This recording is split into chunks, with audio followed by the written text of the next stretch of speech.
C'est bon, j'entends maintenant. Bonsoir. Ah, bonsoir Samira. Non, en fait, c'était chez nous. Bonsoir Lisa. Bonsoir. Bonsoir. C'est branché. Oui, c'est pour ça qu'on avait Donc, pas je parlais dans le vide. Ouais, c'est cool. Et là, on entend. Ça y est, Bonsoir. normalement, vous devez m'entendre, c'est Antoinette. Oui, c'est Ouais, bon, t'entends. Pour moi. Bonsoir. Oui. C'est Fanny. Bonsoir. Bonsoir. Alors, bonsoir tout le monde qui arrive. Du coup, je reprends. Vous avez les modes de fonctionnement qui sont affichés parce qu'on est potentiellement assez nombreux. Je ne sais pas combien. Si tous les gens qui ont demandé le code d'accès à la compte sont là, on devrait être plus de 150. Oui, puis Bon, ça va voilà. augmenter. Puis ça va varier, il y a des gens qui vont venir, s'en aller. Bon, donc du coup, comme on est nombreux, on va fonctionner avec des prises de parole au clavier.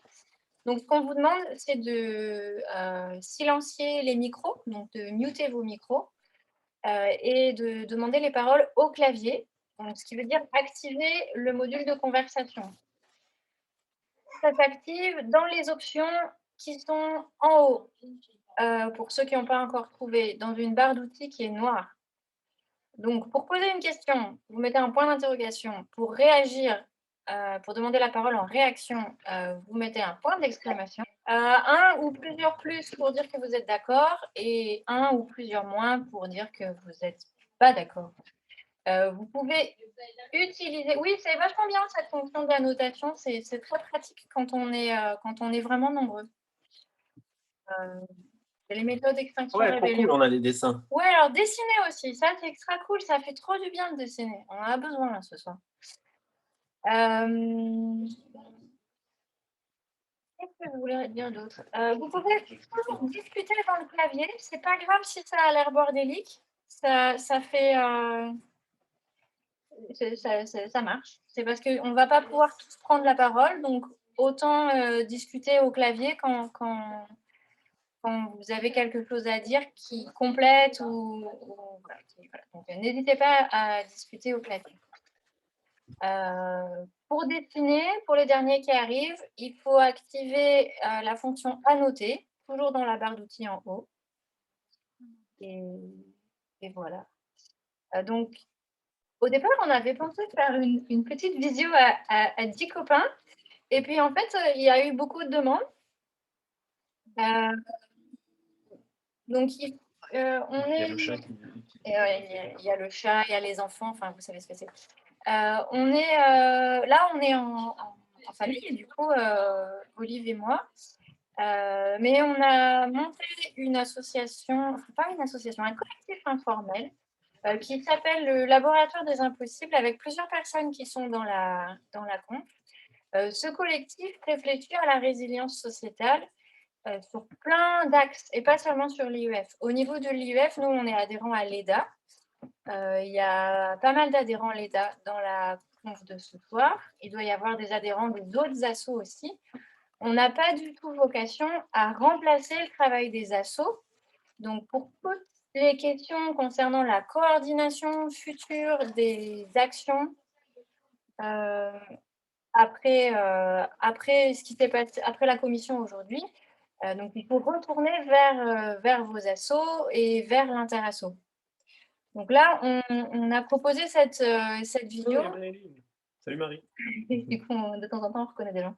On a proposé cette vidéo parce qu'en fait, on a vu dans la journée qu'il y avait beaucoup de gens qui avaient l'air vraiment stressés par ce qui se passait, ce qui se passait en débat. Et nous, dans notre groupe de travail donc, du labo, on a un débrief politique qui est assez poussé et assez récurrent. Donc, on n'a pas ce stress. Et on a voulu participer à déstresser le débat.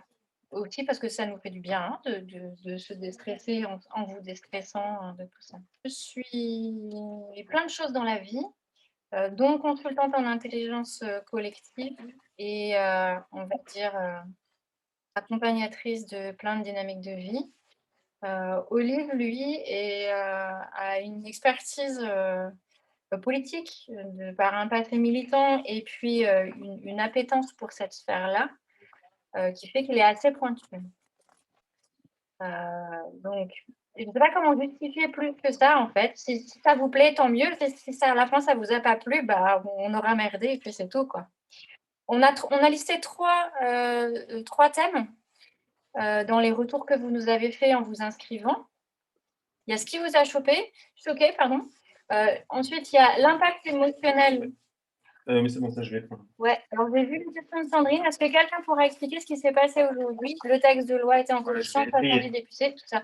Le rapporteur a viré plein d'amendements. Ces amendements sont-ils morts et ressortiront-ils? Oui, on va en parler. Ça, c'est le point 3, en fait. Et en fait, il s'est passé quoi en vrai? On en est où là? On ne va pas forcément les traiter dans l'ordre, par contre. Et le deuxième, c'est l'impact émotionnel. Donc, Olive est plutôt le référent sur l'analyse politique. Le théâtre. Moi, je visualise.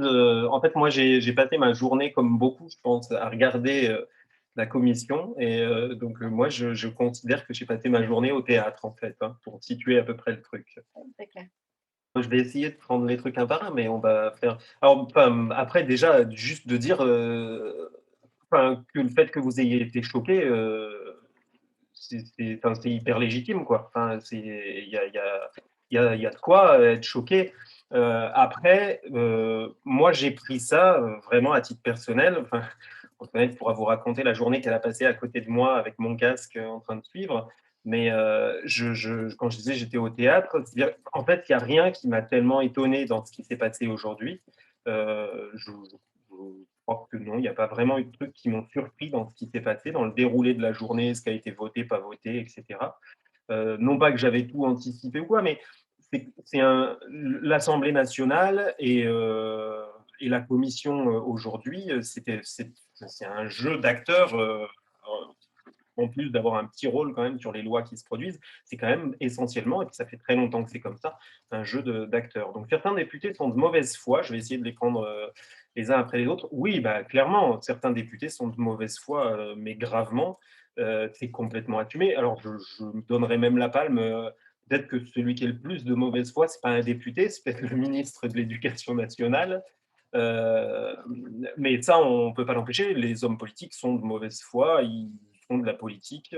Bon, voilà, what else? Est-ce que le fait qu'ils traitent l'IEF, mais ça va être valable à plein d'endroits, ils ne font pas moins de mauvaise foi quand ils traitent l'IEF que quand ils traitent la question des pesticides dans l'agriculture ou la question du Covid ou je ne sais quoi. Ils sont menteurs, bah, ça se rejoint, quoi. Hein. Ouais, effectivement, il y a des trucs, il y a des mensonges. Après, il faut prendre les choses pour un Grégory Labille. Je pense que tout le monde a identifié Grégory Labille, qui est le député qui a pris la cause hyper à cœur, qui est député depuis 2 mois, 3 mois, je crois. Hein. Grégory Labille, il a remplacé son député titulaire qui a été élu au Sénat, et donc il est député depuis 3 mois. Donc il a pris ça au moment où c'est arrivé. Mais donc, pour un Grégory Labille, il y en a 10 qui, malgré tous les efforts qu'on a faits, malgré toutes les infos qu'on leur a fait passer, les rencontres, etc., par mauvaise foi ou pas, et puis parce qu'il y en a quelques-uns qui sont passés au travers aussi, n'ont pas les infos, quoi. Donc, ils sont de mauvaise foi, menteurs pour certains, voilà, et c'est des politiciens. Mais pour certains, ils sont juste ignorants ou ils passent à côté de certains trucs. Voilà. Globalement, ça rejoint. Après, il y a des trucs, je pense même, moi, qui savent qu'ils sont de mauvaise foi et qui savent qu'ils mentent et qui savent qu'ils ne sont pas intègres intellectuellement. Voilà. C'est choquant, hein, c'est évident, mais c'est le fonctionnement de l'Assemblée et c'est le fonctionnement de l'Assemblée dans le gouvernement de l'Assemblée actuelle aujourd'hui. C'était le cas de l'Assemblée précédente où il y a une partie des députés qui étaient déjà. François de Rugy, qui est le président de la commission, il est député depuis longtemps, il était dans la précédente majorité. On a le chat qui devient fou aussi, hein, excusez-nous. Donc, on essaye de sauver le chat en même temps. Voilà. Voilà. Ouais, l'Assemblée nationale, effectivement, la précédente, celle de Hollande, enfin, voilà, c'est un des trucs qu'il faut avoir en tête, c'est que, alors je dis l'Assemblée nationale de Hollande ou celle de Macron ou celle de Sarkozy, logiquement, il y avait eu des trucs sur la séparation des pouvoirs. J'ai vu passer des trucs sur réseau là, cet après-midi sur la séparation des pouvoirs. Il est là. Il devrait y avoir séparation des pouvoirs, effectivement, exécutif, législatif. Alors, il devrait. Enfin, la Constitution de la Ve République, elle est pro-exécutif. Elle donne le pouvoir clairement au président et au gouvernement. Hein. C'est un projet de loi donc, du gouvernement qui arrive à l'Assemblée pour être bricolé aux alentours, amendé, donc, hein, on appelle ça amendé en langage parlementaire, mais pas pour être modifié. Enfin, moi, je n'ai jamais cru que l'article 21 serait supprimé du projet de loi. Il fallait pour autant, c'est un peu décousu, hein, j'essaye de... Juste, petit point technique, quand vous voulez parler en texte, écrivez sur le clavier, pas sur le tableau. Le tableau, c'est pour dessiner et le clavier, c'est pour écrire. Merci. Je t'ai perdu. Ouais, tu m'as perdu. On était sur la séparation des pouvoirs Ouais, exécutifs et voilà. législatifs. C'est un projet du gouvernement qui vient de Macron, clairement. Et donc, l'objectif, et notamment de tous les députés de La République En Marche, qui nous avaient dit mais on sera avec vous, on va vous aider, on va déposer des amendements de suppression, etc. Leur objectif à eux, c'est de faire en sorte que le texte soit acceptable de leur point de vue, mais sans contrarier Macron. On est dans un système où, clairement, ils doivent leur élection à un parti politique qui s'appelle La République En Marche, quand c'est le leur. Dans un an, un peu plus, ils vont revenir en campagne pour les législatives. Ils auront besoin de finances pour financer leur campagne législative, donc ils auront besoin de l'appui d'un parti. C'est le fonctionnement de l'Assemblée nationale qui est comme ça.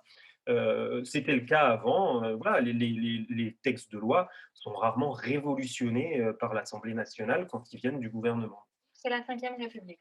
Ouais. C'est bienvenue hors de la matrice. Il y a des jugements de valeur, ouais, grave. Alors, j'ai pas vu le tout début de la.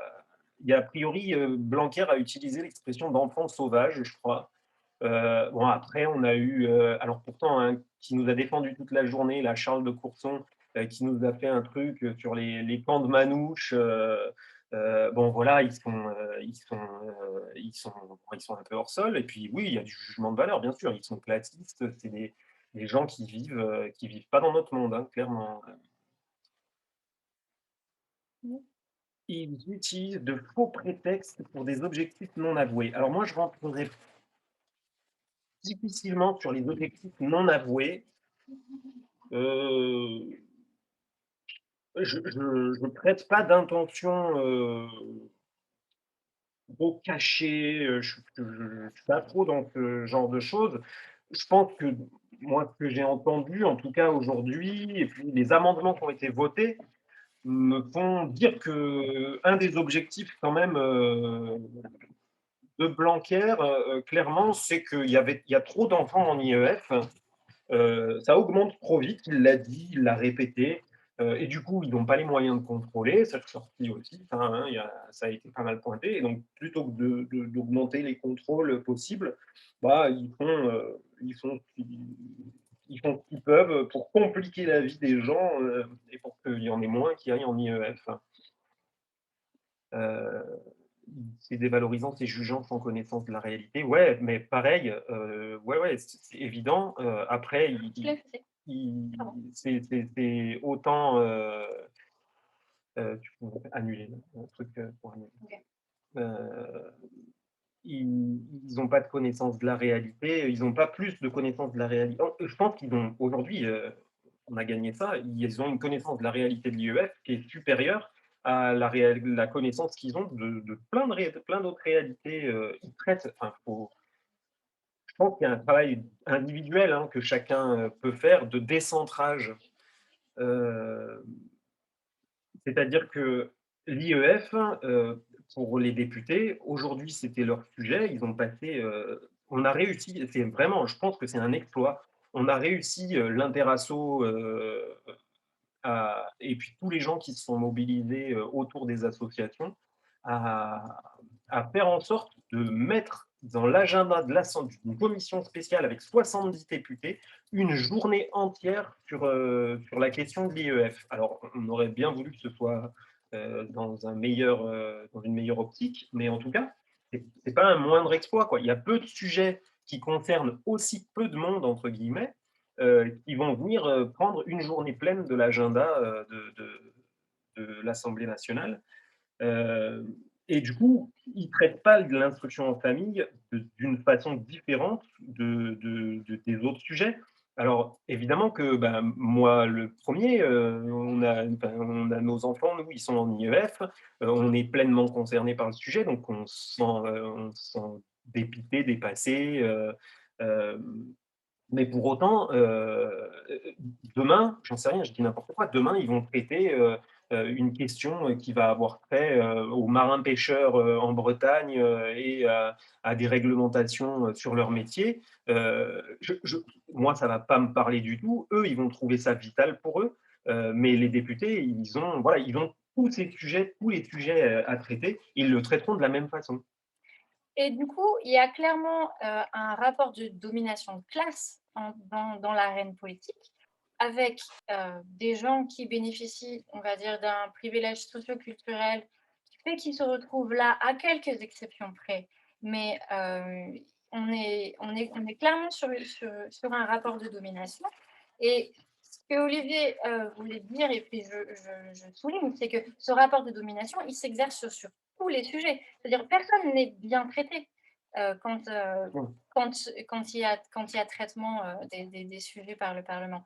Vraiment, aujourd'hui, ça nous choque parce qu'on est concerné. Mais en fait, plus on est choqué, plus ça veut dire qu'on ne s'est pas intéressé à ce qui se passait pour les autres avant aussi. Ouais. Et ça, par exemple, typiquement, alors tous les commentaires là qu'il y a eu effectivement sur le système de vote, qui est pour, qui est avec sa voix là, sa voix insupportable à François de Rugy. Excusez-moi, hein, on est là pour, voilà, on est entre nous. Qui est pour, qui est contre, amendement refusé. Voilà, et puis il comptait même pas. Il y avait des moments, moi, je l'ai vu. Il était avec ses feuilles, il regardait même pas les gens, qui est pour, qui est contre, amendement refusé, quoi. Il compte même pas, en fait. Il le sait à l'avance. Et ça, effectivement, mais ça, s'il y a quelqu'un dans la conf, on avait quelqu'un, je ne sais pas s'il est là, mais qui a été assistant parlementaire, il pourra, je pense, le confirmer. Enfin, c'est le système, vous regardez n'importe quelle vidéo de l'Assemblée nationale ou du Sénat en commission, ils vont à cette allure-là. Ils devaient traiter aujourd'hui 300, il y avait à peu près, j'ai compté à la louche, hein, mais il y avait 300 amendements sur l'article 21 qui avaient été déposés. Ils devaient traiter 300 amendements en une journée. Alors vous allez me dire, ouais, ils n'ont qu'à prendre plus de temps. S'ils prennent plus de temps sur l'IEF, ils prennent comment le sujet des marins-pêcheurs, celui des pesticides, celui du Covid, celui de... ou sinon, on met 4000 députés en France, mais là, on va tous dire que c'est honteux, qu'on paye des gens à rien faire. Et donc, voilà, c'est des choses qui sont...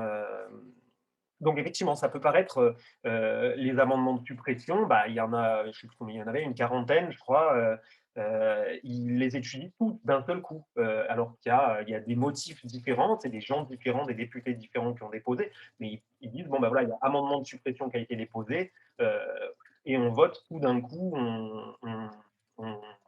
on sort tout, non, c'est bon, on ne supprime pas.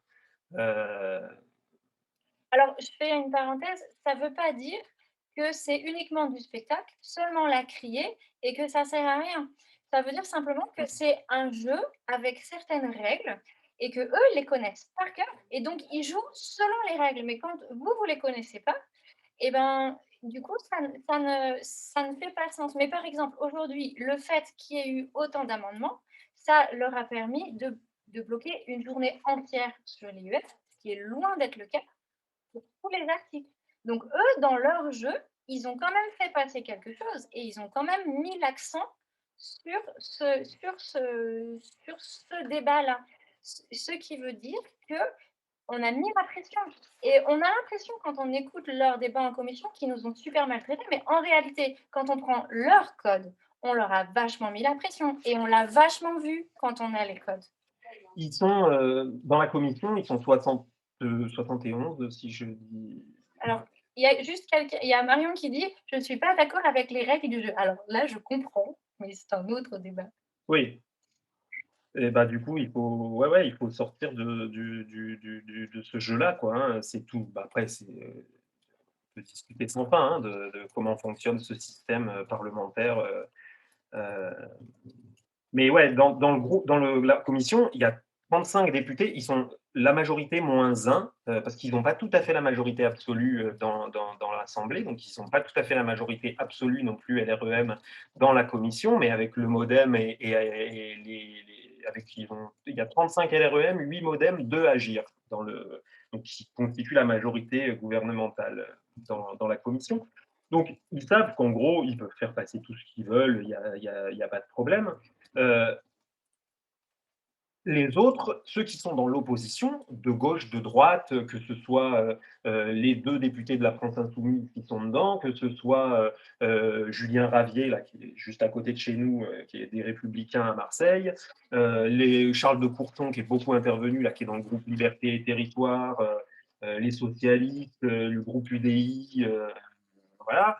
Eux, ils sont là pour prendre la place. Ils sont là pour prendre la place et pour dire qu'il y a une opposition au texte, pour relayer, et pour relayer tout ce qu'on leur a fait remonter, nous aussi, hein. Donc, c'est là où, quand on dit qu'il n'y a pas de démocratie, bah, il y a une démocratie. Après, elle est imparfaite, clairement, hein, et puis je ne suis pas d'accord avec les conclusions à laquelle ils arrivent, mais en tout cas, eux, ils jouent ce rôle-là. Et puis au sein de La République en marche, il y a quelques députés quand même, il y en a un, notamment Gaël Le Bohec, qui a déposé beaucoup d'amendements, qui, pour certains, étaient signés par beaucoup de députés, La République en marche. Et lui, il est dans le même. Alors lui, moi, c'est là où je dis qu'il y a du théâtre, parce que il était drôle à voir à certains moments. Il a envoyé des amendements, il a signé des amendements de suppression pour maintenir le régime de déclaration. Il a été courageux, hein, parce que, enfin, fallait y aller, et il est monté au carton plusieurs fois. Il a été courageux. Maintenant, lui, avec ses collègues dans le groupe La République en marche, l'idée, c'est qu'il met un rapport de force aussi à l'intérieur du groupe pour faire pression sur alors, le rapporteur général et la rapporteuse thématique, là, Bruniera, pour qu'il puisse faire passer ses idées, autant que possible, maintenant en commission, demain, en plénière, et puis après, pour la suite, on en discutera après de la suite. Il y a que les amendements du rapporteur qui passent? Ouais, il y a que les amendements du rapporteur qui passent, à quelque chose près. Je n'ai pas tout noté, mais globalement, et puis voilà, elle dit, «Oui, oui, bon, bah, je préfère que, plutôt que de voter celui-là, je vous conseille de le retirer, puis de voter le mien, qui est mieux». C'est le principe, c'est pareil, c'est dans les règles du jeu, parlementaire. Donc le rapporteur, ils sont nommés, en accord par les ouais. Le rapporteur, il est nommé, je ne sais pas si c'est le gouvernement non, ça doit pas être le gouvernement, ça doit être les présidents de groupe, qui les nomment. Ils sont choisis au sein de leur groupe, mais globalement, quand les rapporteurs, de La République en marche, sur les rapporteurs, l'ensemble, c'est eux qui ont le rôle le plus important, hein, avec le président de la commission, mais c'est vraiment eux qui ont le rôle le plus important, vous avez bien vu, de toute façon. Ils sont choisis, et ils sont choisis parce qu'ils sont d'accord avec le gouvernement. Ils ne sont pas choisis pour un autre motif. Ils sont 6, je crois, sur le texte, rapporteur thématique. Il y a 5 LREM, un MoDem. Donc, ils ne vont pas mettre un rapporteur d'un autre parti, d'un parti qui va être contre eux. Ils ne mettent que des gens qui sont d'accord avec eux en tant que rapporteurs.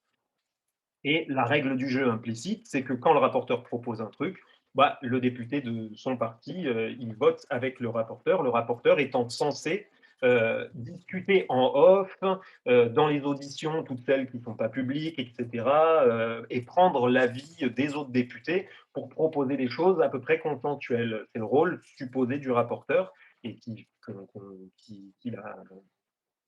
Alors, on a des questions qui arrivent par clavier de Mathieu, qui rejoignent des choses que tu me disais Ouais. pendant le dîner. Est-ce qu'il y aura le même débat, amendement au niveau des Yes. sénateurs? Et si la loi passe, il est possible qu'elle soit votée sans que tous les articles soient adoptés dans cette loi? cavalier législatif, tout ça. Alors, donc déjà, là ce soir, ils ont voté l'article et après, ils ont continué, je ne sais pas si vous avez fait gaffe, pour ceux qui ont suivi tout le truc, il y avait d'autres trucs un peu additionnels qui étaient périphériques, qui voulaient s'insérer après la loi, mais je crois qu'à peu près, oui, si c'est là où ils ont dû valider, peut-être l'INE ou je ne sais plus, mais bon, bref. Donc, ils ont voté ça. Le même chemin, et je vous le dis, là, il y avait, sur le texte de loi entier, il y avait 1800 amendements qui ont été déposés. La semaine prochaine, quand l'examen en plénière va commencer, ce n'est pas 1800 amendements qu'il va y avoir, à mon avis. Je peux me tromper, mais je pense que ça va être beaucoup plus, parce qu'il y a beaucoup plus de députés qui vont en déposer, et ils vont redéposer les mêmes. Les amendements de suppression vont être redéposés, les amendements pour repasser au régime déclaratif vont être redéposés, ils vont être redéfendus.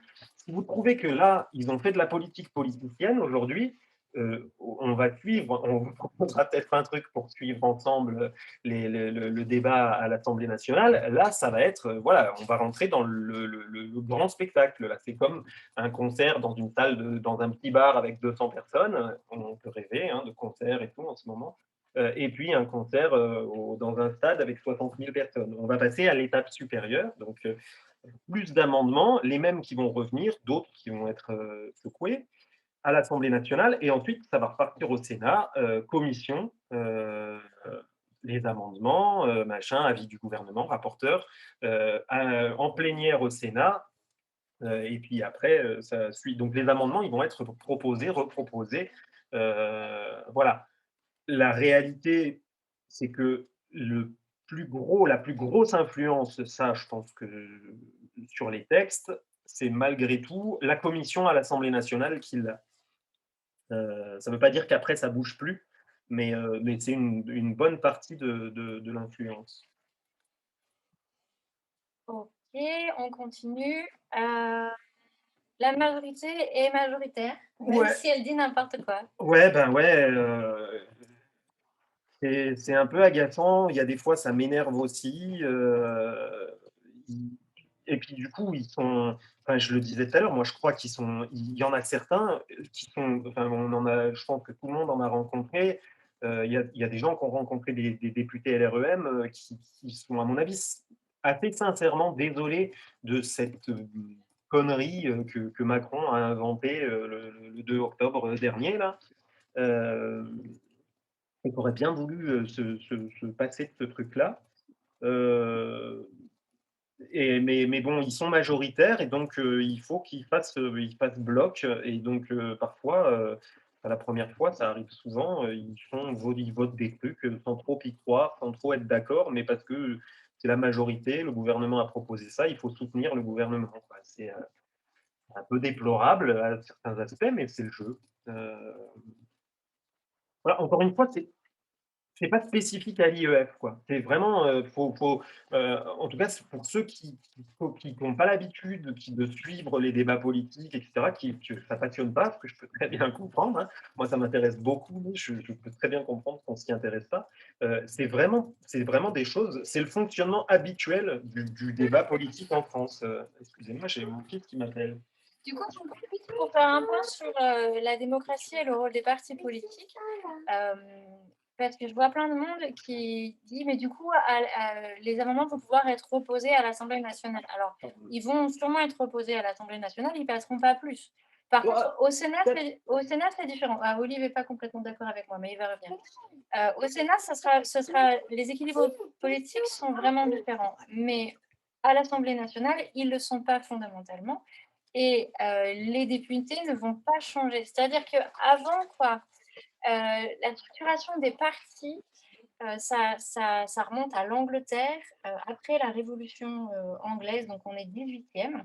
Avant ça, on a des systèmes politiques où les gens représentent leur territoire par leur personnalité. Et donc, si vous arrivez à convaincre une personne au 18e, elle va faire remonter aux instances parlementaires là où il y en a.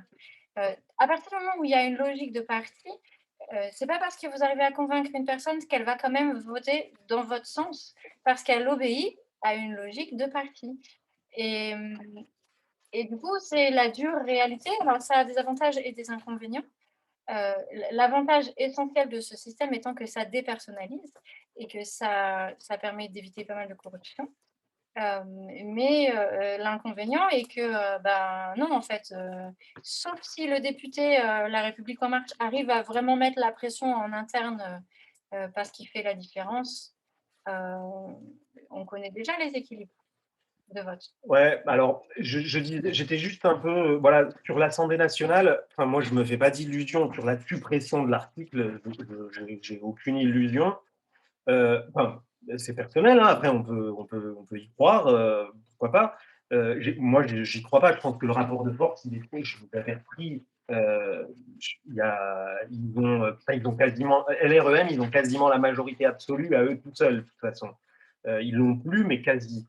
Le MoDem, a priori, a l'air de quand même suivre sur le régime d'autorisation, etc. Ils ne veulent pas supprimer l'article. J'y crois pas. Mais par contre, le rapport de force sera quand je dis qu'il sera un peu différent, c'est que la commission, malgré tout, les députés qui siègent à la commission, et notamment ceux de La République En Marche, ils ont été choisis par le parti, par le président de groupe à l'Assemblée, qui est Castaner.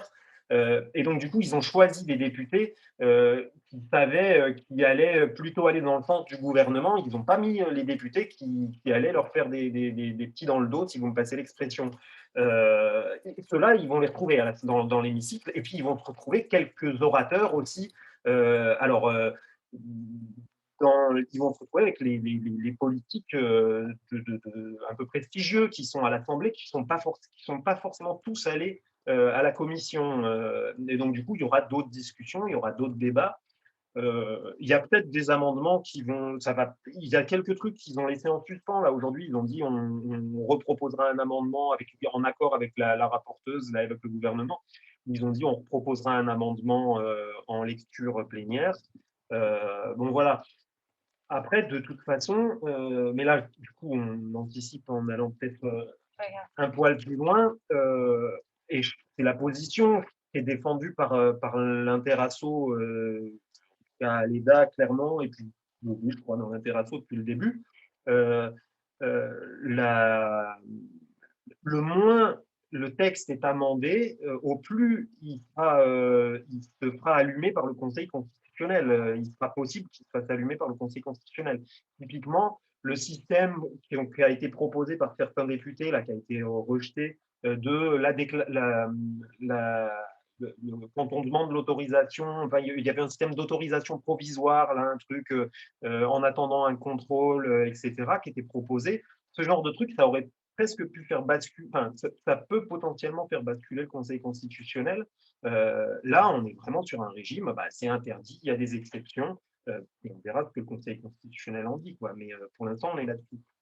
Sachant que le Sénat, qui est pas du tout du même bord politique dans les équilibres, c'est la droite qui est ultra majoritaire au Sénat, LREM, ils sont minoritaires, voilà.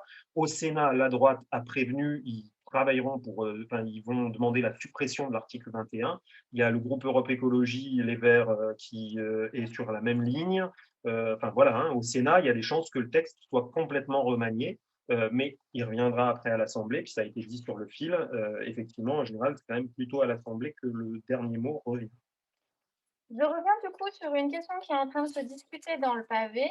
Alors, la question porte sur le Conseil constitutionnel. Donc, la dimension Conseil constitutionnel, on en reparlera après. Mais par contre, il y avait quelqu'un qui disait, mais même par rapport au Conseil constitutionnel, ils n'avaient pas l'air d'avoir peur, les gens d'aujourd'hui. Donc, je voudrais revenir en prenant un des derniers items qu'on n'a pas encore abordé, qui est pensée coloniale, il juge ce qui est bon pour l'autre alors qu'ils ne sont pas concernés. Un des enjeux, c'est que eux, ils jouent rien. Nous, on joue nos vies, en fait. Mais eux, ils jouent rien. Donc, c'est pour ça qu'ils parlent si facilement, qu'ils s'autorisent les jugements de valeur et qu'ils s'autorisent, mais sans aucun scrupule, à ne pas connaître le sujet, à quand même parler dessus, parce qu'ils ne jouent rien. Il y a un décalage énorme entre eux et nous. Et nous, quand on joue quelque chose et que les autres en parlent, c'est toujours super violent, en fait. Alors, est-ce que le texte reviendra à l'Assemblée nationale? En fait, le principe, donc là, ils vont finir, la commission va finir. Alors, il y a 55 articles hein, dans le texte, donc là, ils viennent de finir le 21. Donc, il leur reste une semaine de boulot pour finir l'examen du texte en commission. Dans 10 jours, là, ils démarrent l'examen du texte en plénière à l'Assemblée nationale. Je ne sais pas combien de temps ils ont prévu. Je crois qu'ils ont prévu une quinzaine de jours, il me semble. Euh, il sera voté, alors si je ne dis pas de bêtises, amendement par amendement, avec à peu près le même rythme que sur peut-être même encore plus vite que, en commission, article par article, et ensuite le texte global. Ensuite, ça part au Sénat, commission, plénière, et ensuite, ça vient, si le Sénat n'a pas voté le même texte que l'Assemblée nationale, ce sera le cas, ça, ce ne sera pas une surprise, il y aura une commission paritaire mixte, donc une commission avec une petite dizaine de parlementaires, moitié sénateurs, moitié Assemblée nationale, représentatifs normalement des majorités, etc., et qui doivent essayer de se mettre d'accord sur le texte. S'ils y arrivent, c'est super. S'ils n'y arrivent pas, c'est l'Assemblée nationale qui tranche parce qu'on est en procédure accélérée. Donc, il n'y a pas de navette, retour. Ça peut durer indéfiniment sinon. Mais là, c'est direct, il n'y a pas de navette. Alors, il paraît qu'il y a une question que j'ai loupée. J'essaye de suivre, mais c'est pas facile. Donc, j'essaye de remonter à la question. Et donc, une fois que l'Assemblée nationale aura validé définitivement le machin, jusqu'au dernier moment, le Sénat supprime l'article 21, la commission paritaire mixte laisse passer le truc. À l'Assemblée nationale, Blanquer peut mettre un amendement qui ramène l'article 21 sous la rédaction qu'il veut. Et si c'est voté par l'Assemblée nationale, on se retrouve à nouveau avec un article 21. C'est la procédure accélérée, le truc est fini. Sauf que là, du coup, alors ça, c'est un truc sur lequel j'ai vu passer ça dans la Lédaliste cet après-midi. Je suis pas assez spécialiste pour avoir la réponse, mais je trouve que la question est intéressante. C'est on peut se retrouver potentiellement avec ce qu'on appelle un cavalier législatif, c'est-à-dire un amendement qui est déposé sur un texte de loi qui n'a pas de rapport avec le texte de loi. On est nombreux à dire hein, que la suppression de l'IEF, ça n'a pas grand-chose à voir avec les principes de la République. J'ai retrouvé la question. La question était si la déclaration renforcée était bonne pour acceptation par le Conseil constitutionnel, pourquoi ne l'ont-ils pas votée? Je ne comprends pas la question. Non, moi je pense justement qu'elle n'était pas bonne. C'était pas bon. Je pense que le Conseil constitutionnel, il l'aurait. Ah oui, pourquoi ils l'ont pas voté? Oui, si, je comprends la question. Ouais, ouais, Vas-y, ok. explique ta question et puis la réponse. Quel intérêt le gouvernement avait parce que je trouve que Jean-Michel Blanquer, en fait, quel intérêt le gouvernement avait à ne pas valider cette procédure si le Conseil constitutionnel l'aurait accepté. Jean-Michel Blanquer, il est docteur en droit constitutionnel et je pense, il joue une partie de sa fierté personnelle dans l'histoire et je le trouve assez fanfaron sur le rapport au Conseil constitutionnel et en même temps avec des arguments qui, moi, à mon sens, il se perd un peu. Voilà, il n'est pas très convaincant, je trouve.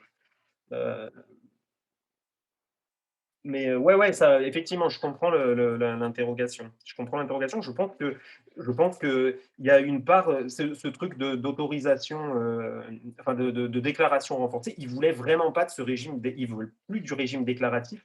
Je pense que c'est la manière de faire passer la pilule pour eux et que Macron leur dise bon, ok, Macron, il a annoncé une loi qui serait aussi importante que la loi de Jules Ferry en 1882, quoi.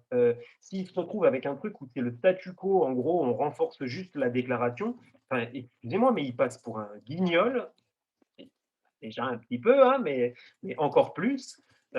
Et là, il a besoin qu'il y ait un truc qui bouge. Donc, il lui serve un truc qui bouge. C'est le président, c'est lui qui nomme les ministres, c'est lui qui va choisir qui se présentera aux législatives. Il y avait Anouk Lemen et famille qui disaient depuis le début, on est beaucoup sur des questions de fierté et d'ego. Oui, c'est clair.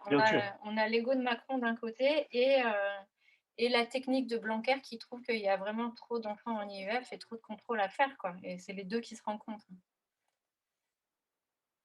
Donc notre système législatif n'a pas de poids face à un ego. Bienvenue dans la 5e République. République. Ouais, c'est pour ça que quand on vote pour et puis c'est encore été renforcé quand on a inversé alors le quinquennat, le fait de passer le mandat présidentiel de 5 ans à 7 ans a été ça a tout tué et dans le même temps quand il y a eu ce référendum pour lequel on a dû voter la France a dû voter à 90% pour passer à 5 ans au lieu de 7 ans. En même temps, je le dis au passage, merci la gauche. Lionel Jospin, à l'époque, a fait passer l'élection législative juste après la présidentielle, la même année, ça a été anticipé et il l'a fait passer après. Et du coup, on se retrouve avec une élection présidentielle, on vote pour un type qui décide de tout, et après une assemblée qui doit tout à l'élection de l'homme providentiel et qui du coup vote, qui va dans son sens à chaque fois, même quand il dit des conneries sans nom. Il y a plus de contre-pouvoir. Si, il y a des contre-pouvoirs. Le Conseil d'État a joué son rôle, je trouve. Alors là-dessus, ouais, moi je trouve que c'est important.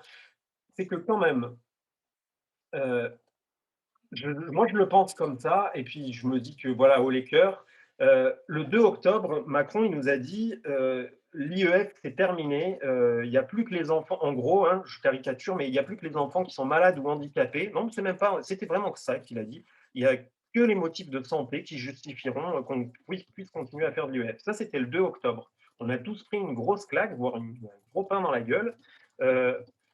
Petit à petit, à chaque fois qu'on s'est mobilisé, à chaque fois qu'il y a eu, tout au cours de la mobilisation, il y a plein d'étapes, donc machin, il y a eu des mobilisations, des manifs, l'étude du texte par le Conseil d'État, paf, il y a eu ils se sont pris une première baffe, ils ont dû commencer à revenir en arrière. La présentation en Conseil des ministres, pareil, ils ont dû commencer à revoir un peu leur truc. C'est arrivé en commission, à chaque fois, chaque étape, il y en a plein encore, il y a encore tout ce qu'on s'est dit tout à l'heure. Et à chaque étape, malgré tout, il y a des petits trucs en plus. Là, aujourd'hui, on se retrouve.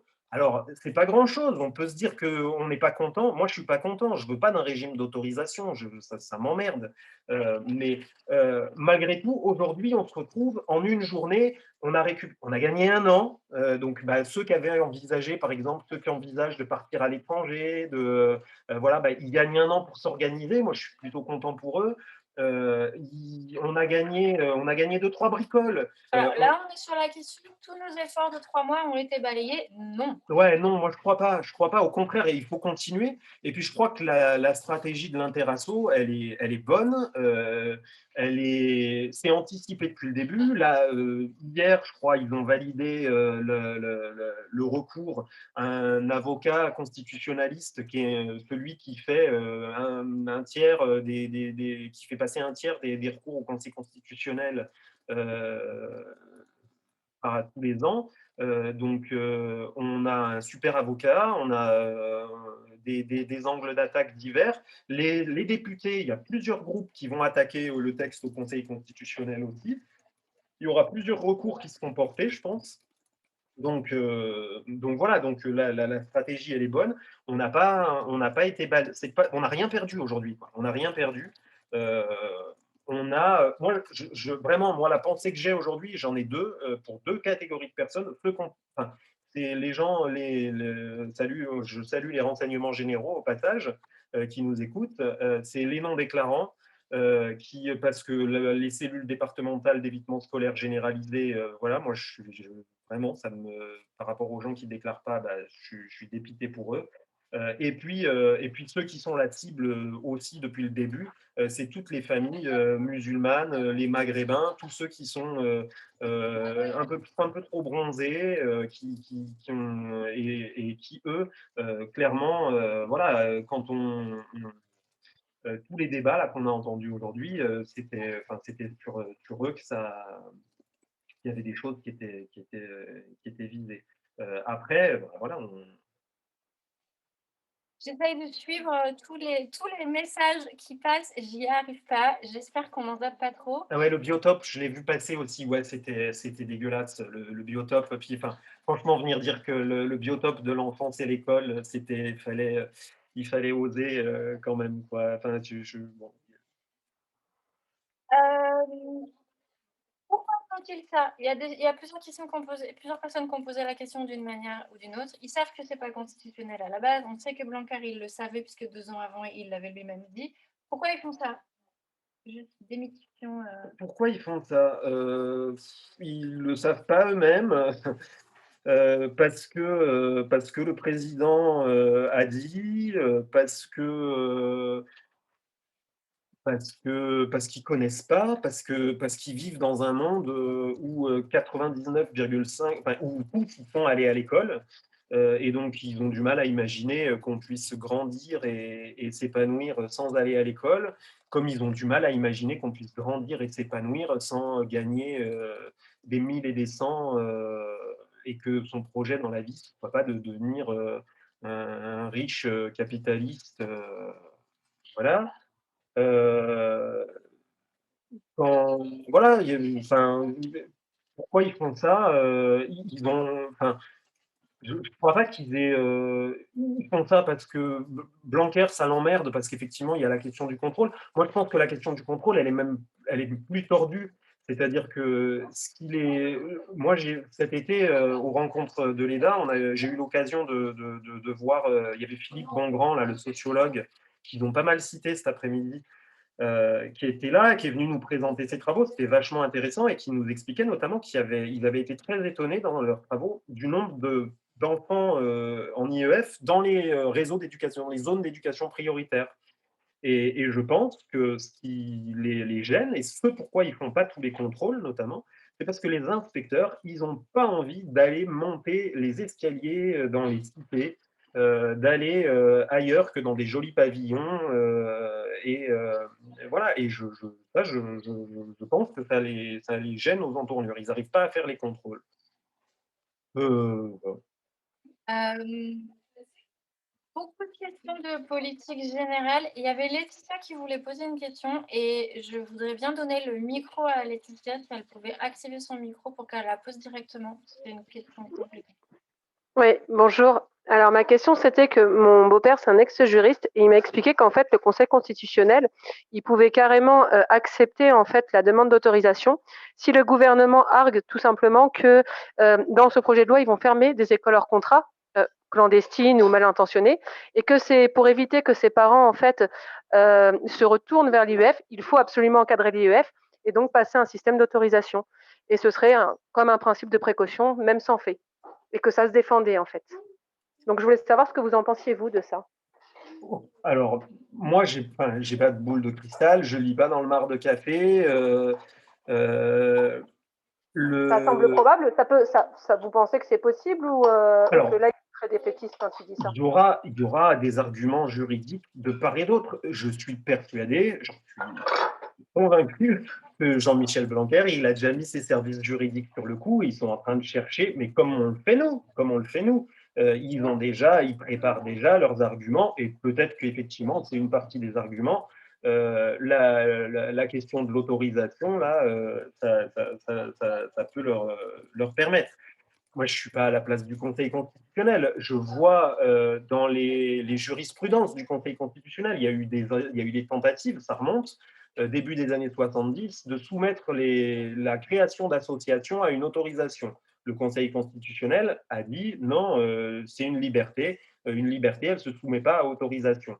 S'il considère, tout le débat il est là dans la question constitutionnelle, s'il considère que l'IEF, ça fait partie de la liberté d'enseignement, la question, elle va être tranchée en 2 secondes et demie, et elle sera tranchée en notre faveur. S'ils disent l'IEF, c'est pas dans la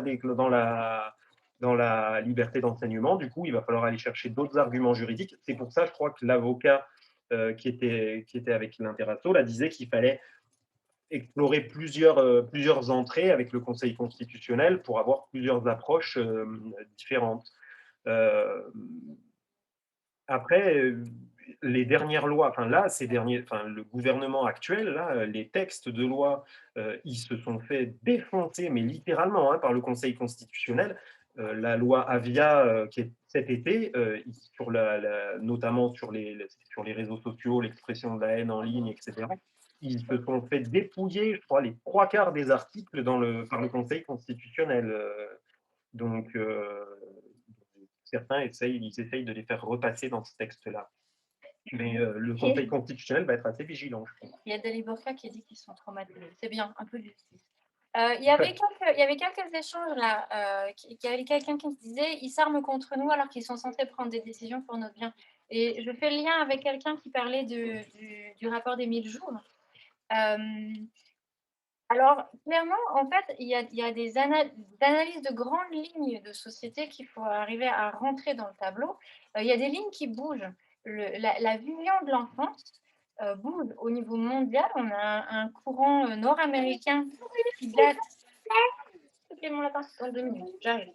On a un courant nord-américain qui est centré sur l'épanouissement de l'enfant qui date d'il y a 20 ans chez eux et qui arrive seulement chez nous et se diffuse de manière... Comment ça se diffusait en fait depuis quoi? Une dizaine d'années? Il y a 10 ans, on n'était vraiment pas nombreux. Aujourd'hui, au moins, on connaît le courant. D'ailleurs, les groupes, il y a un groupe de non-violence éducative qui s'est fait infiltrer par le Figaro. C'est la classe quand même. Et donc, il y a ce mouvement de bascule-là, mais on a quand même toujours la vision qui est encore la norme en France, avec l'enfant subordonné, l'enfant qui doit obéir, où l'adulte est légitime à penser ce qui est bon pour l'enfant à sa place, et qui est fondé aussi sur une peur de l'attachement, une haine de la femme et une haine de la famille. Et ce courant-là qui est réactionnaire, il est dominant. Et donc, on a des propositions qui viennent du Nouveau Monde et qui sont reprises par l'Ancien pour essayer de conserver son mode de fonctionnement qu'il est en train de perdre et qu'il va perdre. Donc, les 1000 jours, c'est complètement ça en fait. Les 1000 jours, à la base, c'est Isabelle Spirizot et Boris Cyrulnik. C'est des gens qui sont centrés sur l'enfant et sur la non-violence éducative. Et donc, ils font un travail et le travail est récupéré et transformé en contrôle quand il passe du côté gouvernement. Et donc, on a cette bascule-là, sociétale en général, qui est en train de jouer et qui, du coup, est vachement difficile pour nous parce qu'on a les pieds déjà dans le monde d'après et on subit le contrôle du monde d'avant. Il faut apprendre à naviguer là-dedans sans avoir trop d'ulcères et sans trop désespérer. Du coup, je n'ai pas du tout suivi les messages pendant ce temps. Hop, tout à fait. Non, a priori, vous suiviez plutôt sur cette analyse. Ouais, après, il y avait quelqu'un qui disait qu'ils sont censés faire des trucs pour notre bien. En tout cas, leur vision de notre bien n'est pas celle leur qu'on a vision de tenue. notre bien n'est pas la même. Voilà, moi, je n'ai pas la même vision qu'eux du bien, je crois. Et puis, ouais, c'est ça. Blanquer, son mantra, là, en ce moment, c'est l'école, c'est bon pour les enfants, quoi. C'est bon pour les enfants. L'école, c'est bon pour les enfants. Il n'a de cesse de répéter ça. Mais enfin, il croit, hein, probablement. Je ne sais pas s'il essaie de se convaincre ou s'il y croit. Ah ouais, cavalier législatif. Ouais. Alors, cavalier législatif, au début, il y a eu, au tout début, quand le texte de loi est sorti, il y a eu pas mal de discussions, d'échanges là-dessus. Donc, j'avais lu un peu.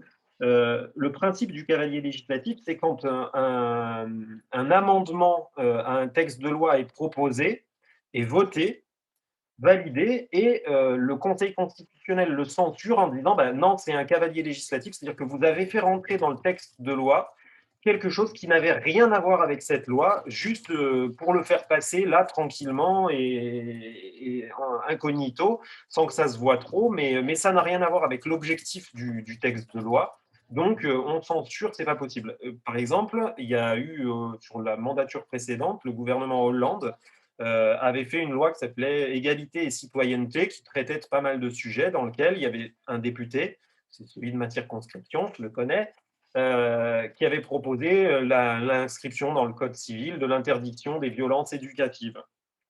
Ça avait été voté, validé, et ça a été refusé par le Conseil constitutionnel parce que cavalier législatif. Et il l'a reproposé sous ce mandat-là, ça a été accepté, c'est tant mieux. Mais voilà, ça avait été sur ce principe-là. Donc là, la question, c'est est-ce que on se posait cet après-midi là sur les listes, à laquelle j'ai pas vraiment de réponse. Est-ce que si l'article 21 est supprimé par le Sénat, il est rajouté par le gouvernement en amendement en examen final à l'Assemblée, est-ce que ça devient un cavalier législatif ou pas? J'en sais rien. Je ne sais pas. J'ai presque envie de dire j'espère. Il y a Perrine qui dit qu'elle ne pense pas que c'est par Je rapport au pense texte aussi, initial. je pense aussi, ça me semble assez logique que si c'était dans le texte initial,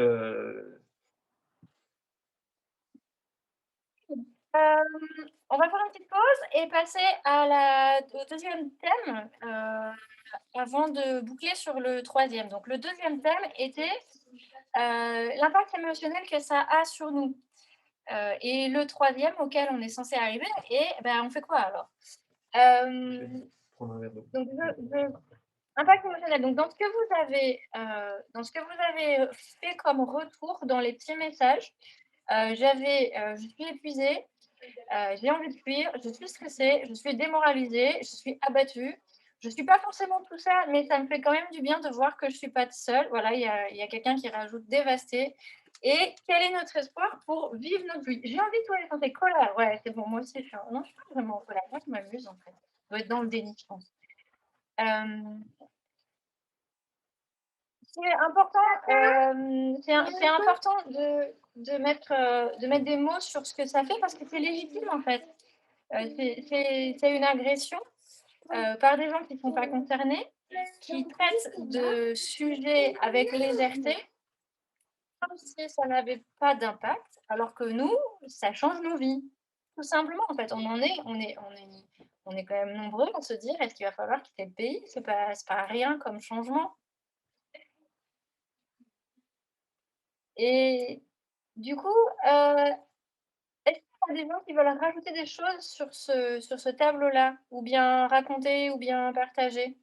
Ah, alors, il y a quelqu'un qui a rajouté là-haut. Ben, moi, reboosté à fond. Nos alliés ont potassé à fond, repris nos arguments. Perso, ça m'incite à continuer, alors que nos détracteurs n'ont rien à apporter de nouveau et menti en prime, mais complètement. Le fait de faire ce petit passage-là sur l'impact émotionnel, ça permet de se poser la question de qu'est-ce qu'on va faire derrière, en fait. Parce que selon la manière dont on est, voilà, selon les ressources qu'on a pour gérer le conflit et la tension, on a plus ou moins d'élan pour rebondir. Alors, ce qui m'impressionne, c'est leur paranoïa. Oui. Ils ont peur de quoi? Ils sont pas en maîtrise. Oui, alors la perte de liberté, l'autoritarisme, je plus sois, hein, clairement, quoi. Enfin, il suffit de voir la loi de sécurité globale. Enfin, ça fait sur les 5 dernières années, on en a passé 3 en régime d'exception entre l'état d'urgence terroriste et l'état d'urgence sanitaire. On a passé 3 ans en régime d'exception. Donc, ça date pas d'hier, mais c'est un mouvement qui est continu, quoi.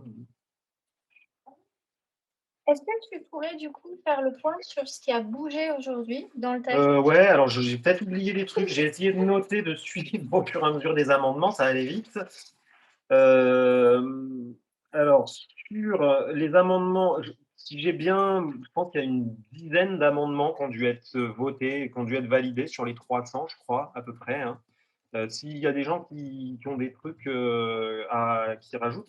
Donc, il y a, qui a été voté, il y a le report à 2022 de l'application de la loi. Donc, on a déjà toutes gagné 1 an de ce point de vue-là. Donc, petite pause, on a gagné 1 an. Ça veut dire que tous les gens qui pensaient qu'ils auraient peut-être besoin de partir en septembre, ils ont potentiellement 1 année en plus pour s'organiser. Dans les... Alors, il y a Marilyn qui demande si c'est sûr qu'on a gagné 1 an. Alors, c'est sûr, ça peut être rebougé par amendement. Après, honnêtement, je pense pas que, enfin, de toute façon, le temps que les recours au Conseil constitutionnel se fassent, ils vont se faire, c'est une évidence.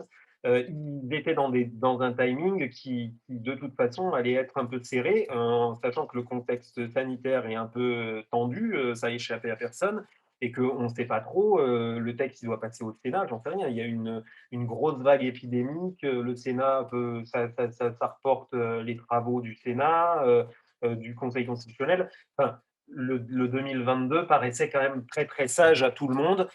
Le ministre, le premier jour des auditions, quand ils ont parlé IEF la première fois, sur le premier jour de la mise en place de la commission, là, le ministre a dit que de toute façon, il était prêt à discuter sur la quatrième, sur la mise en application, la date d'application et sur le quatrième motif d'autorisation. Donc, c'est les deux trucs sur lesquels, d'emblée, au démarrage, il avait dit, quand il dit je suis prêt à discuter, ça veut dire qu'il a déjà reculé en vrai. Donc moi, à mon avis, c'est 2022, c'est 2022 là. Hein, pour le coup, enfin, j'espère que ce ne sera pas 2022, j'espère que ce ne sera jamais, mais si ça doit être, ce sera 2022. Ils ne vont pas revenir en arrière pour 2021. Alors, on a gagné ça. Quelqu'un qui dit je ne comprends pas le 2022. En fait, c'est au départ, ils voulaient mettre leur projet de loi en application à la rentrée 2021 et là, ils l'ont repoussé à la rentrée 2022 et il y a peu de chances pour que ça rebouge. On ne peut pas le garantir, mais il y a quand même peu de chances pour que ça rebouge. Donc l'année prochaine, ce qui veut dire que l'année prochaine, on continuera sur le même régime déclaratif. On fera notre déclat 8 jours avant la rentrée pour ceux qui déclarent. Pour ceux qui sont à l'heure. Et qui sont à l'heure. Ceux qui veulent jouer avec l'éducation nationale, ils feront comme ils voudront. Bref, donc voilà, une chose. Deuxième chose, dans les choses qu'on peut éventuellement considérer qu'on a gagné, je ne sais pas si c'est un vrai gain, ils ont amendé donc le quatrième motif d'autorisation, qui était celui qui s'appelait la situation particulière de l'enfant, là, voilà, et qui maintenant, la situation particulière, ça a été remplacé par les besoins propres à l'enfant dans le cadre d'un projet éducatif, quelque chose comme ça. J'ai plus la formulation exacte. Mais situation particulière, ils trouvaient que c'était trop flou et donc ils ont voulu mettre les besoins de l'enfant. Je crois qu'à un endroit, ils ont réussi à inclure l'intérêt supérieur. Ils ont enlevé ça, je ne m'étais pas noté. Ils ont enlevé la mention aux principes philosophiques, politiques et religieux, et en disant qu'on ne pouvait pas se prévaloir le texte disait qu'on ne pouvait pas se prévaloir de motifs philosophiques, religieux ou politiques pour faire de l'IEF. Ils ont enlevé cette notification-là en la remplaçant en disant que tout autre motif que l'intérêt, on ne pouvait pas invoquer tout autre motif que l'intérêt supérieur de l'enfant. En gros, il faut que ce soit l'intérêt supérieur de l'enfant pour qu'on puisse faire de l'IEF. Alors, pause là-dessus. Traduction. Ça veut dire quoi, ce quatrième motif qui a évolué? Ça veut dire que les besoins propres à l'enfant dans le cadre d'un projet éducatif, en gros, on peut tous rentrer dans cette case. Simplement, il va y avoir ça met un frein, et ça met un frein toujours sur les mêmes, c'est-à-dire les familles qui ont la plus grosse capacité argumentaire, la maîtrise du langage, la maîtrise des codes sociaux, vont argumenter beaucoup plus facilement que ceux qui ne les ont pas. Donc, ça discrimine à la culture et ça discrimine au socio-culturel. Ils veulent aussi, je pense. Alors, au livre, pas ce qu'ils veulent, mais en tout cas, c'est un bon motif pour faire diminuer l'IEF. Oui, c'était déjà le cas, Nelly, en effet, mais là, ça aggrave. Ce qui veut dire que moi, personnellement, quand j'entends ça, ça veut dire que je sais qu'un des axes de travail que je vais avoir dans mon labo, ça va être comment est-ce qu'en collectif, on fait pour appuyer les familles qui ont moins accès que moi à la facilité argumentaire. Mais en tout cas, ça donne des pistes stratégiques. Dans la suite des amendements, il y a quelqu'un qui pose la question sur la capacité des parents. Il me semble qu'il y a un amendement qui a été déposé, qui l'évoque, qui va avec le quatrième motif, là où il dit qu'en gros, il faut que les parents fournissent des pièces justifiant de leur capacité, en plus du projet éducatif, il faut qu'ils fournissent des pièces qui justifient de leur capacité à faire l'IEF. Sauf que pour l'instant, ça ne s'est pas précisé. Donc ça, c'est, à mon avis, de toute façon, le quatrième, je pense vraiment, moi, je pense qu'il va rebouger, mais vraiment beaucoup. Ça fait partie des trucs sur lesquels, à mon avis, à l'Assemblée, en plénière, je pense que ça va rebouger. Je me trompe peut-être, mais je pense que ça va rebouger parce que je trouve que c'est encore hyper bancal comme formulation. Il va falloir entre les différents amendements qu'ils ont pris, qu'ils remettent tout un peu en cohérence. Et donc, à mon avis, ça va rebouger pour que ce soit à peu près clair. Alors, sur la question des pièces, du coup, là, je rentre dans la partie un un peu plus réaction en fonction de nos personnalités. Moi, quand j'entends ça, je vais parler de mon privilège. Donc, j'ai un capital socioculturel qui est élevé à la base, ce qui fait que je connais les codes de ce monde-là. Donc, quand j'entends il va falloir justifier la capacité des parents, moi, j'entends ça me fait une occasion pour les emmener au tribunal sur le fond, pour leur faire rentrer dans la tête que la capacité des parents n'est pas un motif et essayer de l'obtenir par la voie juridique. Mais c'est parce que j'ai pas peur du tribunal. Et tout le monde n'est pas à égalité par rapport à ça. Donc, le fait de se laisser soumettre ou pas à une loi qui est injuste, on n'est pas égal, on n'est pas égaux par rapport à ça. Et c'est pour ça que les réseaux et les assos vont rester vraiment primordiaux. Oui, j'adorerais aller au tribunal administratif, j'essaye, mais ils veulent pas. Donc, en tout cas, ce qui est sûr, c'est que stratégie de base, restez dans vos assos, quelles qu'elles soient. Chaque asso a un profil particulier. Restez dedans, vous allez avoir besoin du collectif. Ouais, effectivement, il y a celui-là aussi d'amendement sur le fait que entre le dépôt de la demande d'autorisation et du dossier du projet éducatif et le début, si ils ne sont pas satisfaits en gros de ce qu'ils ont lu, ils peuvent demander à voir les parents avant le démarrage de l'IEF. Il n'est pas très chouette celui-là d'amendement pour le coup. Il fait partie des moins drôles, avec celui sur ce dont je parlais tout à l'heure là, par rapport aux non-déclarants, sur la généralisation des cellules d'évitement scolaire là, dans tous les départements. Ça, c'est pas fun.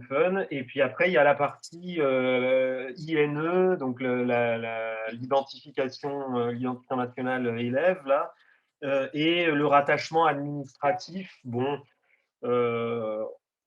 là-dessus, j'aurais tendance à dire qu'on s'en est sorti moindre mal sur l'histoire du rattachement, parce qu'il y en avait qui voulaient carrément nous faire aller. Il fallait qu'on aille assister à la rentrée scolaire, qu'on aille 3 jours par an à l'école, machin.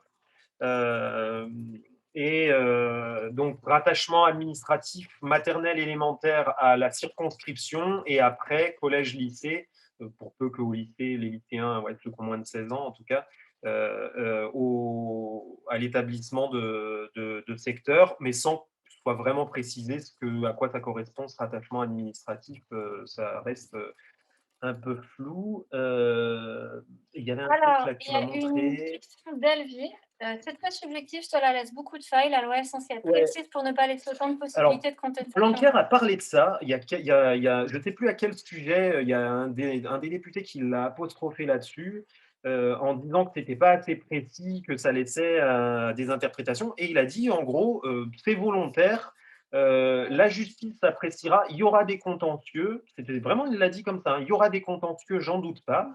Donc, il est conscient qu'on va aller mais on va être nombreux à aller au tribunal administratif. Et donc, ils disent c'est la justice qui déterminera, la jurisprudence fera son travail. Il y a des textes qui ne sont pas hyper. Normalement, ça devrait, mais il y a des textes où, du coup, c'est l'institution judiciaire après qui fait la loi, qui précise la loi par la jurisprudence. Et par exemple, ça peut assez vite remonter au Conseil d'État, tout ça. Il y a Maxime qui voulait poser une question, mais ça a l'air technique et moi je ne maîtrise pas, du coup je lui ai demandé de prendre le micro. Ouais. Bonsoir, vous m'entendez? Ouais, Oui, super Maxime. Oui, alors c'était juste, il y a eu un petit amendement aussi qui est passé où c'était pour l'exception 2 ou 3 qui concernait l'éloignement par rapport aux établissements. Où en fait, c'était l'établissement le plus proche et c'est passé à tous les établissements. Ah oui, je ne l'ai pas vu celui-là. Et en fait, pour moi, il y avait une incidence sur le fait que ce soit encore plus inconstitutionnel dans la limitation du choix en fait d'instruction, quoi. Ouais, ok. Après, j'avais vu la discussion, l'échange qu'ils ont eu sur établissement public ou pas public, s'il fallait rajouter public ou pas là, sur ce point-là. Là, je ne l'ai pas vu. Alors, Il attends, est il y en là. a un autre. Seul l'éloignement géographique de tout établissement scolaire doit pouvoir constituer un motif d'autorisation. Bien particulier. Oui, voilà, c'est ça. Effectivement, tu pourras pas te prévaloir. Ouais, c'était un petit mot dans le. Ouais, si je l'ai en tête. Tu pourras pas te prévaloir de dire, bah, j'habite très loin d'une école Montessori, Donc ça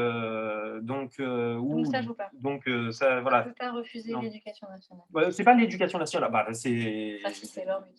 c'est leur but.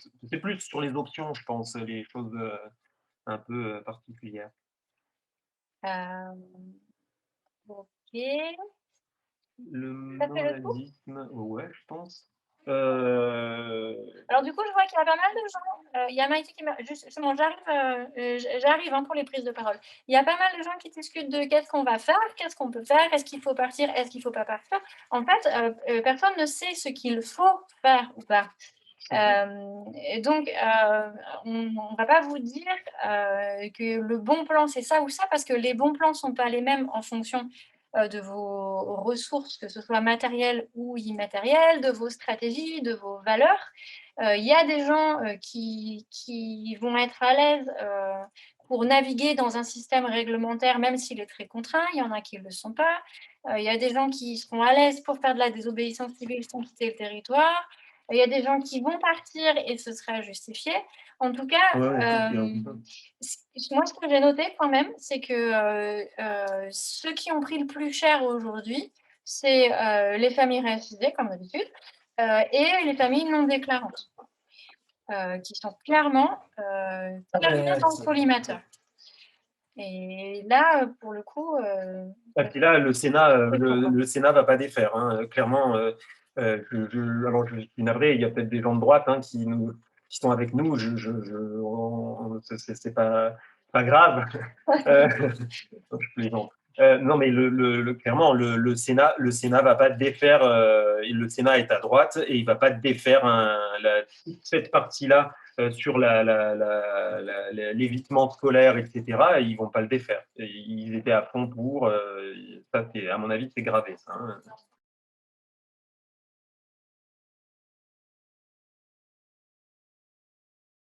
Question bête, quel est le but de ne pas déclarer? Eh ben, c'est de ne pas avoir à subir tout ce contrôle. Et oui, les gens qui n'ont pas déclaré, ils n'ont pas de contrôle. Et nous, on en a eu 3 cette semaine, des contrôles. Ben, j'aurais bien aimé ne pas les avoir. Et du coup, la manière dont se passent les contrôles étant quand même relativement partiale et violente d'un point de vue éducatif dans bien des cas, il n'est pas forcément légitime de considérer que le contrôle est légitime, en fait.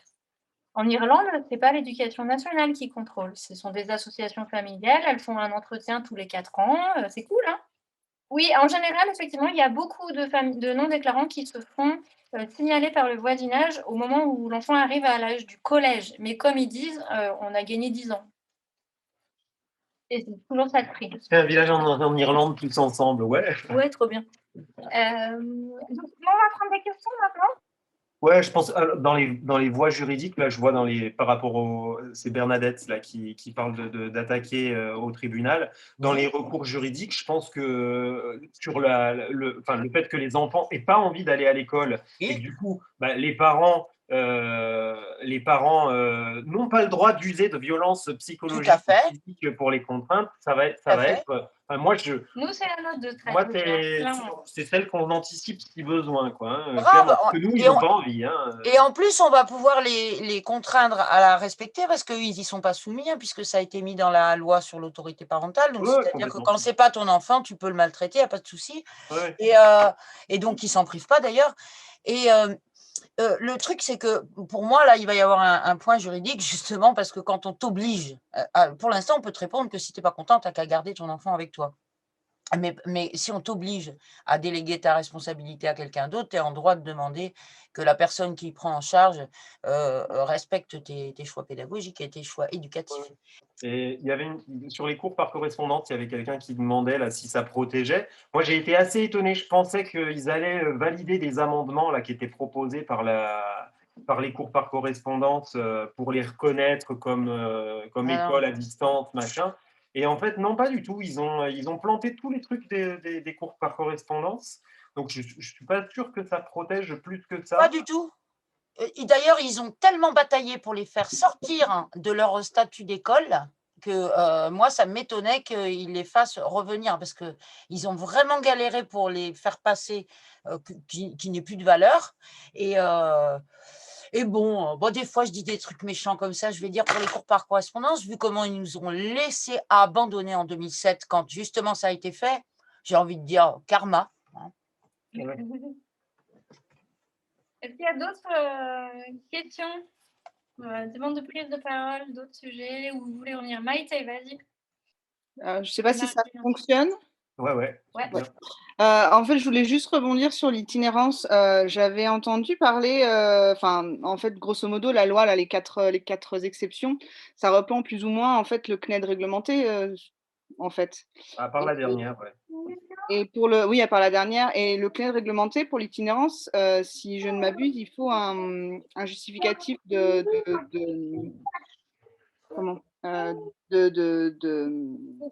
d'entreprise, quoi, comme quoi on est itinérant pour le travail. Et du coup, est-ce que ça pourrait être aussi repris sur la loi ou juste de l'itinérance, du nomadisme par choix de vie, quoi?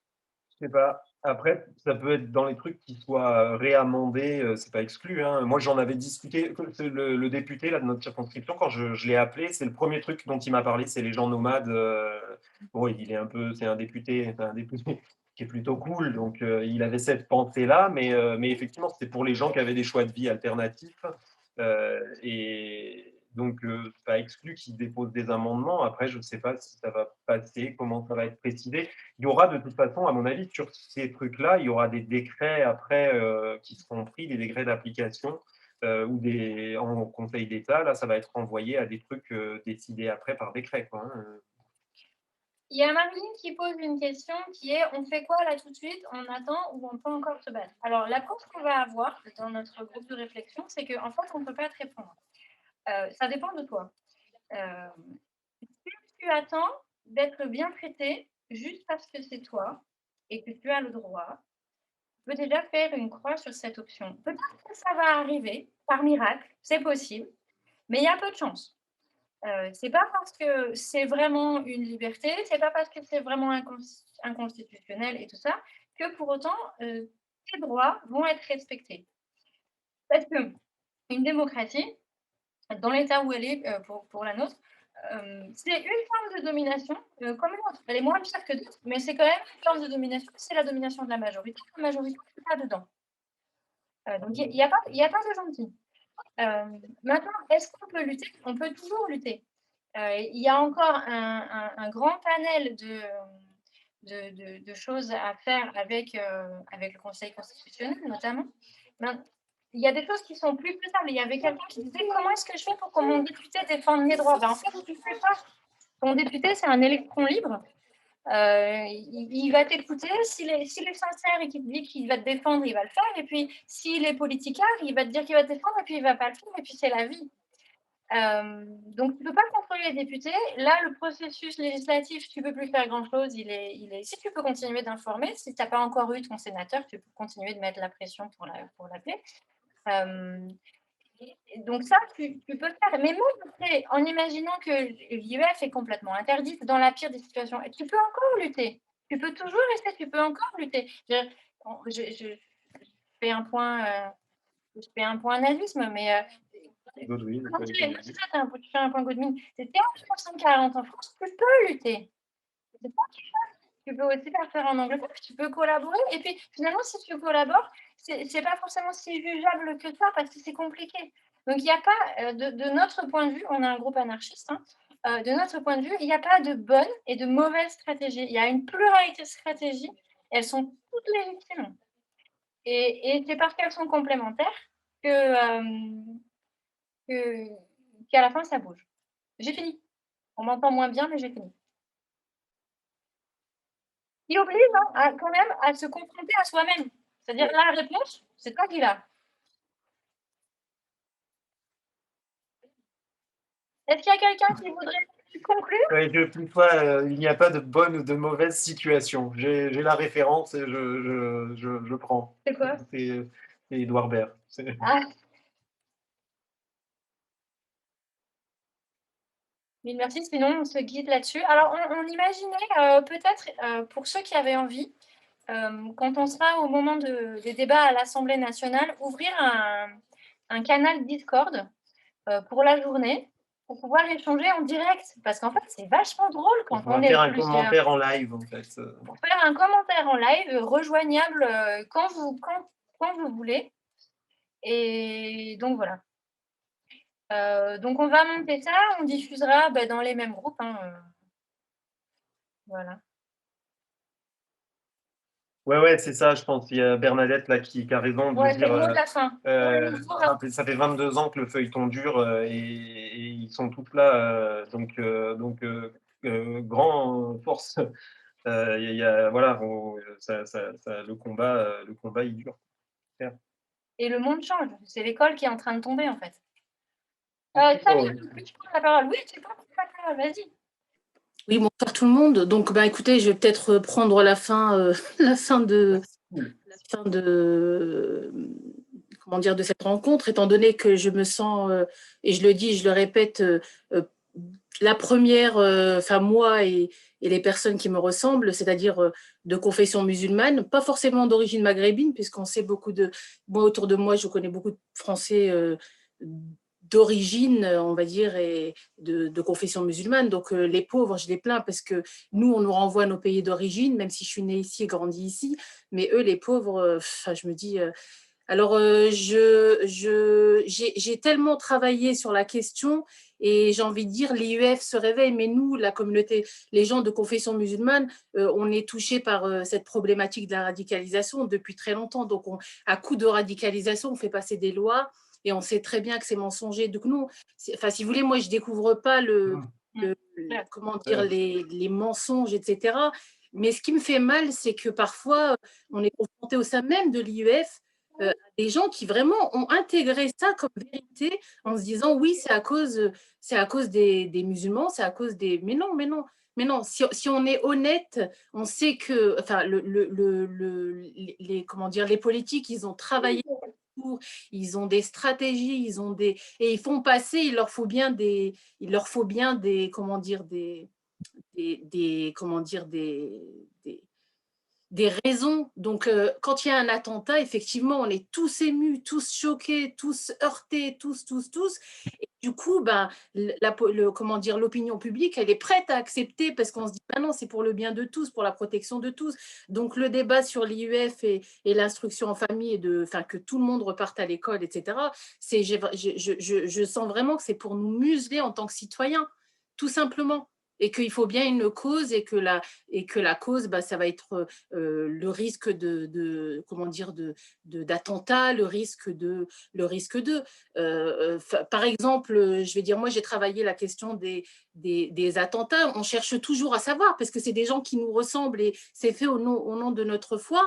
Donc, par exemple, le dernier en date, il y a récemment un article qui avait été écrit, il faut que je le retrouve, je le ferai vraiment avec sincérité, mais qui disait en fait que, par exemple, pour l'attentat du dernier de Samuel Paty, des gens de la communauté musulmane avaient signalé à la préfecture de police qu'une personne avait des propos criminels, en fait, avant même que l'attentat se fait. Rien n'a été fait.